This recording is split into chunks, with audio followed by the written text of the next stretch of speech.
smart decision. Aphelios, he had flash and he could utilize the Nimbus clock by flashing forward, but Viper chose to go a little bit more safe. Camille already used his E to get out of that terrain, so Viper could have just gone forward. And Volibear, he pretended that he was facing. And this was a 007 movie kind of highlight. 007 to be more precise. And because of the red buff, they were able to continue this fight. Aphelios was so close to winning that fight by himself, but Camille and Volibear survived, and they were the two main characters that turned the whole fight around. In addition to that, T1 always had the vision advantage around that Dragon Pit. And T1 was really proactive, utilizing this kind of vision advantage. It's time to check out the player of the game on the side of T1.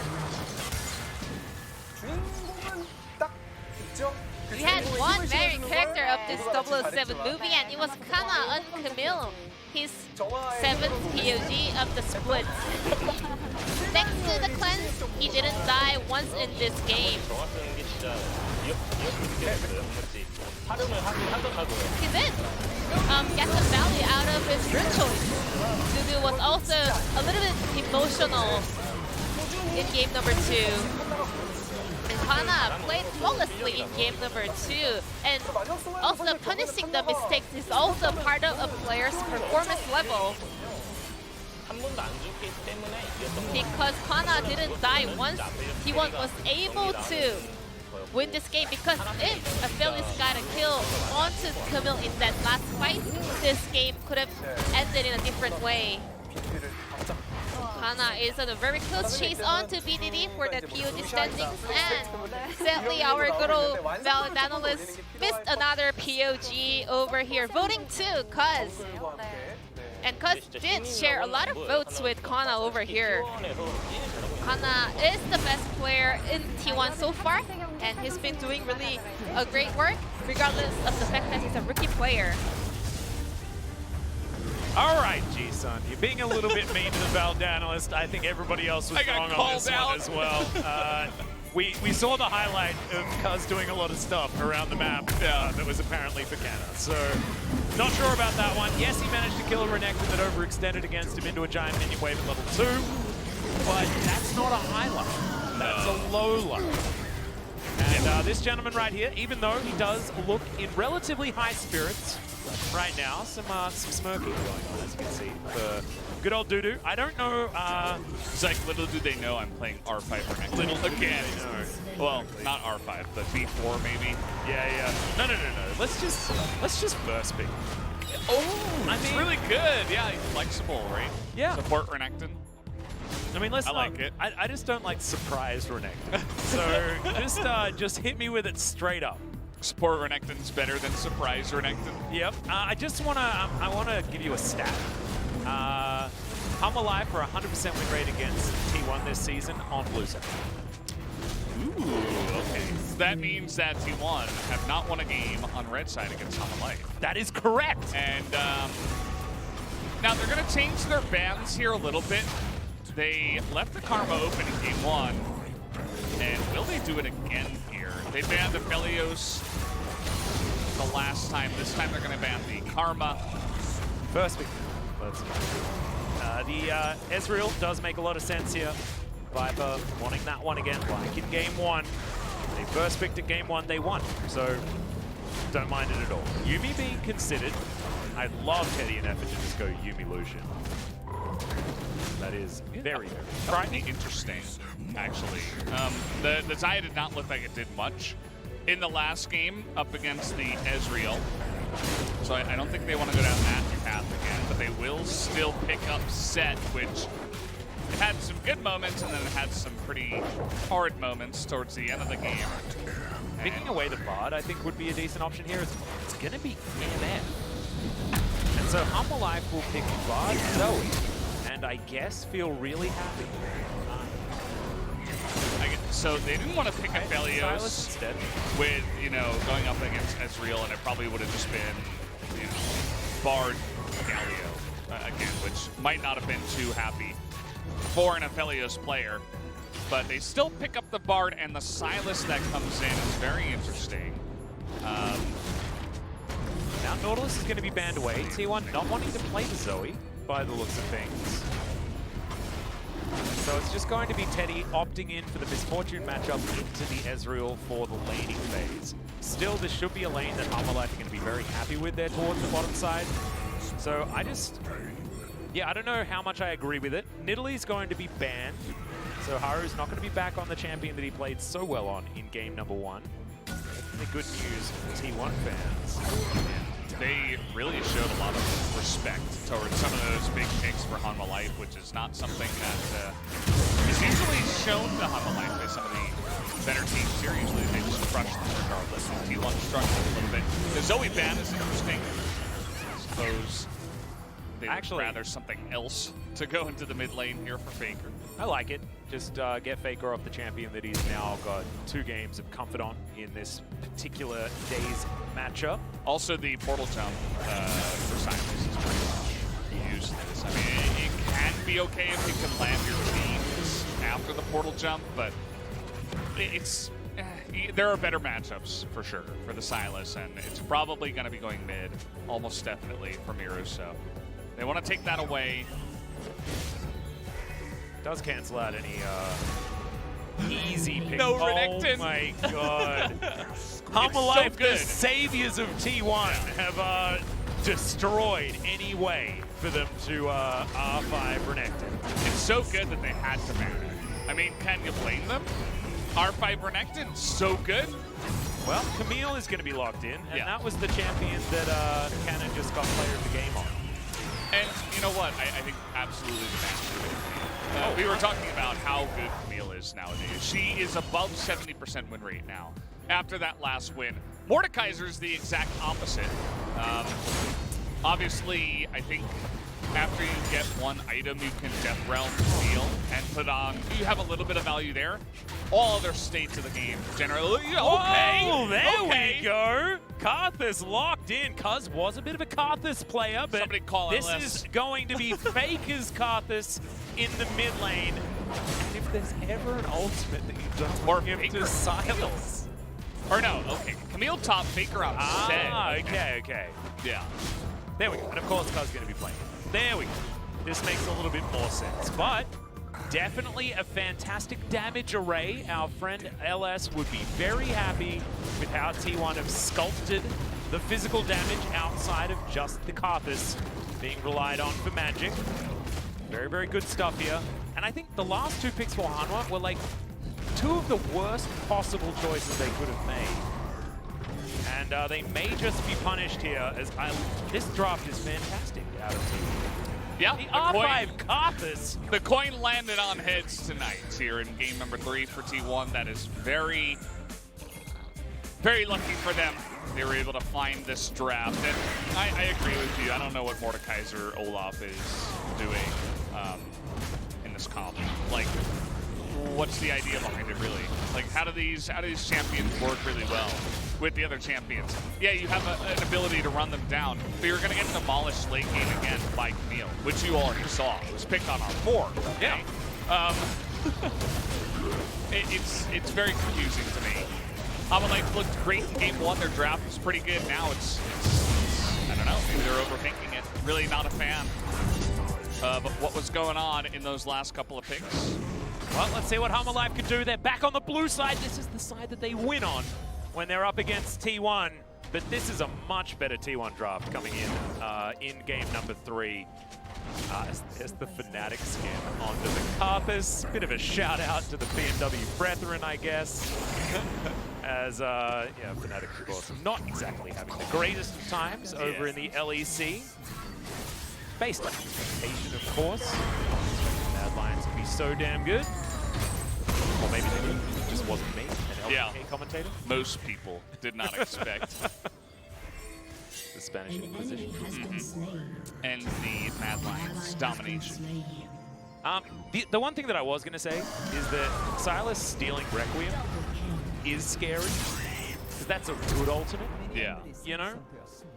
And it might be that the Silas has a little bit more damage available, because Kuz is only going to have his jungle to farm. Does do it very, very quickly, gets a lot more gold than a lot of junglers, but still is a jungler. So we'll have to see how it goes. Has probably taken the jump for his first option. Deal with it here. Minion wave, get things situated in his favor. Just yeah, he swings away. Oh, is it a level 1? Wandering up. Have the 1-2 punch, as Set is wont to do. That's going to play back. Muru just saying that he's not going to be pushed around here in this lane. But the grit means that Faker just basically wins every trade. It's just how Set works if you're going to brawl with him. Dudu and Haru have not found a win on these champions. Viper obviously 1-8 looks kind of silly, but that's more of a team issue, not exactly Viper's. Ezreal definitely can play that champion. Because first pick here on the Karthus. Again, guys, it is 10-14, so Karthus buffs are in. And Kuz was already good at this champion, by the way. This is one of the ones that is going to reward him for his more PvE playstyle that we like to talk about, especially recently. Kuz has been sort of a lot of different themes of jungler over his career. And, this red buff is going to suffer the wrath of the Skittles. Use the rainbow crystal back. There's only one flavor though. They're all that's a shame. The cherry flavor, and it's not my favorite. It's kind of cherry flavor. They're blue. Oh, the Skittles, sorry. Yeah, the Skittles For some reason I was themselves talking are about the blue. rainbow back. No. You know that like tropical Skittles version? You know that there were like the tropical and one was like the beach blue, kind of like blue raspberry, but light blue colored. Yep. That's what the Skittles remind me of. The ones that the Karthus is pushing out right now. I miss Skittles. I haven't had Skittles. And it's been a while. I just don't eat candy. Yeah. I favor savory food like way more. Yeah. If I'm gonna have candy nowadays, usually it's like chocolate. Yeah. Not like sugar. Bear is in trouble, but he's gonna come back. Looks for the stun on the Faker, who just presses his ghost button to bunting. And Haru now trying to chase him down. Kuz is going to be here with a wall of pain. And Haru's gonna walk in it. Eat some of those Skittles that you were getting a little bit jealous of. Wanders back towards the southern side of the map. Dudu trying to find some obliterates onto Canna here, but hasn't been so lucky. There's a teleport back in, and if that undertow had have landed, might have been a little bit of trouble there for Faker, but otherwise it's going to be fine. Is this a game where it's like, let's feed our junglers? Because one of them tried to push back to get Miru out of the lane. Then Kuz comes in and tries to push to punish the back of Miru. And then Haru's there again. He's able to hold it, and the TP comes in as, ooh. Oh dear, that's going to be the Death's Grasp coming forward, and now it's up to Haru. He's going to flash in. Hasn't even thrown an axe yet, as there's the flash out. Some shenanigans may unfold as Haru. That's another axe miss. That's a hookshot success. And Canna just wanders out casually. Oh, spotted. They could try to dive here. Yeah, full health bar here for Haru. Not a lot of mana. He should be dead. As the obliterate comes in, Dudu secures the assist. That is first blood. So finally, they're able to get that one done. Yeah, because meanwhile, you know, he's level 5 Karthus. He's not going to try to go up there and try desperately to land some Skittles against a couple of players that are not going to be full-on engaging. So it was just a good roam, a good play by Helm of Light, but we got to see what T1 are going to get in trade for this. So the TP comes in for Kana. He's going to throw out a little Yumi. And the Infernal Drake burst is awesome, okay? You're going to be getting so much here, especially for Kuz, but also Kana and Teddy. And the Karthus has the most CS, basically, in the game. Just behind the Ezreal, he's got the most on his team. Yeah, he's a big boy. And this is exactly what you want, right? You want to feed the Karthus. He is the carry of this team alongside Teddy. Teddy going to be doing the physical damage, Carp's going to be doing the magic damage. Everyone going to be happy as Faker throws the Haymaker the wrong direction. Never know. I'm trying to get that one CS. He's just on a different plane of existence from the rest of us, so he sees things we don't. Are we allowed to question? Yeah, it's like the fourth dimension that most of us can't see. All right, this is another one of those galaxy brain situations we were talking about. So the flash is good by Dude. You know, he did as much as possible to try to bait it in. He was going to die if he didn't flash. And the flash here by Kana is good as well because he knew that he could use the what do you call it, the little gap in the side of the wall. Yeah. Blasting plan was down, but it's Silas, so eventually Kana was going to die. The hook shot is still on cooldown. And then wait, well done there as a fight mid lane. Yep, Mirror trying to get out. Hex sweep. Trying to grab an extra kill here for Cat. Not sure how that happened, but Mirror's dead again. Well, dead for the first time this game. We did see that Miro. He was the one that threw down the Hextech ultimatum. Still available for Kana. So I thought maybe he just got ultimatumed, but it was actually the other way around. Yep. And Haru's getting a lot of consequential farm because of his mid lane getting demolished. And the counter-pick Mordekaiser into Camille matchup is ¿Por qué? ¿Por qué? not doing so well as here's the flash doy. Facebreaker into the Showstopper. And it works pretty nice. Does the most that he can, but that's sweet. Okay. Hitbox, by the way. Yeah. Right on. Feel pretty good about that one. And the Carpus win. Now you can see it's on cooldown. He didn't actually get an assist, which is weird. Sometimes your audience wants a requiem. I just thought that it landed before the sweep, right? I don't know. Yeah, I don't know. It's kind of strange. Anyway, they're going to be invading the red, trying to get out in there and take that away. The Olaf is going to have to try to find some value in this game. Does steal the red. There we go. No Dark Harvest stacks just yet here because I thought maybe it was a Dark Harvest ultimate. Isn't. As he's going to sweep up that ward. And Haru had started off the Rift Herald. Let's see whether he's going to be able to continue. Teddy thinking about moving on up to meet this one as a Magical Journey gets Hanwha life over here, and it is Shelly that's going to be falling at the hands of Hanwha. Because clearing out control wards as Miru comes back in with his sconces and abducts. And Teddy will find himself very comfortable back timing with the help of his ultimate. Or maybe some plates, depending on what he wants. As Effin's going to pull out the Brambleback. And he's going to wander over a ward and get back down towards the bottom side.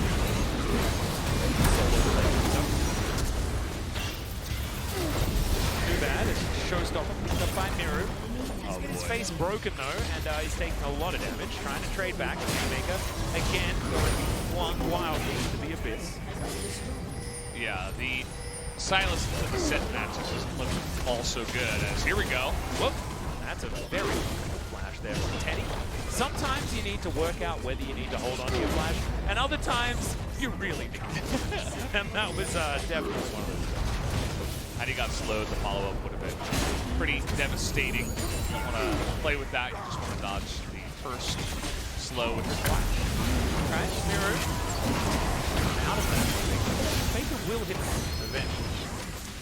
Yeah, Silas can dodge some of that, but he can't really dodge straight out of these breaks. And that begins to take extended autos and trades and stuff like that.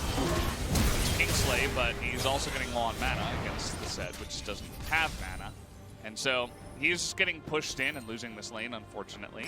Faker going to look to go on a little walk here. Yeah, a bit of an adventure as Viper going to be delivered a bunch of plate gold. Hens. Yeah, just going to help out. This turret is very, very low. That's why Hanwha do have themselves a bit of an advantage when it comes to gold. But because of the Karthus factor, T1 don't really care about it at all as Faker moves on over towards Mirror. There's a showstopper. And now the Silas has to deal with 3 people and he won't be able to. Karthus delivered that kill very, very easily. Mirror may have got to the end of his tether here this game. not feeling like the same performance that we saw out of the god tier Galio here. Yeah. So you see bottom lane doesn't have Nautilus. You know that you have no vision on the top side. And you see Faker coming in from the bottom side from the river. You can't be pushing that far. He just greeted for like a couple of minions, and he got punished hardcore for it. It's just a straight up mistake from Miru, and T1 will easily just take that and roll with it. They're gonna pick up the first couple of Drakes. It will be Ocean Soul this time around. Well, there's the Death Realm. Immediate teleport in here from Hanwha as Dudu's trying to hold on to his life. Does have his W, but there's Requiem. Hextech Ultimatum comes down immediately. It's a trade of kills as Cuz gets another one. 100% work for T1. Yeah, just free lane here as Haru's going to come to the mid lane again for probably the 5th time in this game, just getting a bunch of this. But really the big story here is, yeah, they trade the kills, but Karthus has 109 CS and 2 kills already. And he does have a Dark Seal on top of it all, so was able to pick that up for his 2nd kill just there. And yeah, it's going to be a good card. Everybody has to make a decision. What kind of items do we go for? I feel like in this situation, Zhonya's are generally pretty good. You get the armor, but then also you get the stasis and dodge the card. This ultimate, so that's one way to try to cover both of your bases. Thankfully, the Mordekaiser builds into that pretty cleanly as well, especially in the field matchup. As, yeah, just again, there's a massive wave of teams trying to push it in desert. Stayed a little bit too long here. And yeah, this was pretty self-explanatory as Dudu is going to be dead. Sometimes you should need skills. It can be bad for you. Yeah. I don't know why Mordekaiser was absolutely at a loss. Well, I don't know. Top lane counter pick is something that both of them struggle with. As Viper, he's going to be able to get a lot of work done on this turret. We'll be able to take that one down before the plates as Teddy just wanders himself out, makes it rain, and Humble Life will be able to steal away the blue buff. So at least there's that. Miru going to be able to grab that one for himself, but 404 damage not bad to Lord Gromp there. So, Dudu on the Mordekaiser.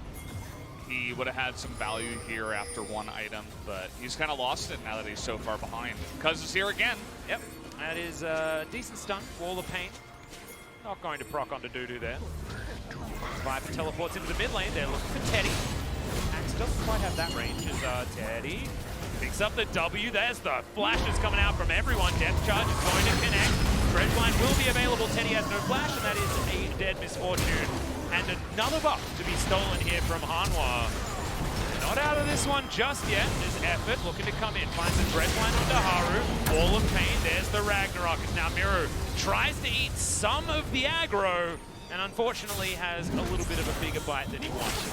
Yeah, the way that should have been played is Haru should have Ragnaroked right away. Just run. And Miru should not be there trying to save him. Just run away. The Olaf should be okay. They all use their summoners to try to kill the EMF. It was a little bit risky to bite off a little bit more than they could do. The red buff at the time was pretty low value. Either way, it was a little mistake that T1 were able to capitalize on immediately and give even another stack of the Dark Seal on to the Karthus, who picked up an assist. Yeah, and more Dark Harvest stacks as well.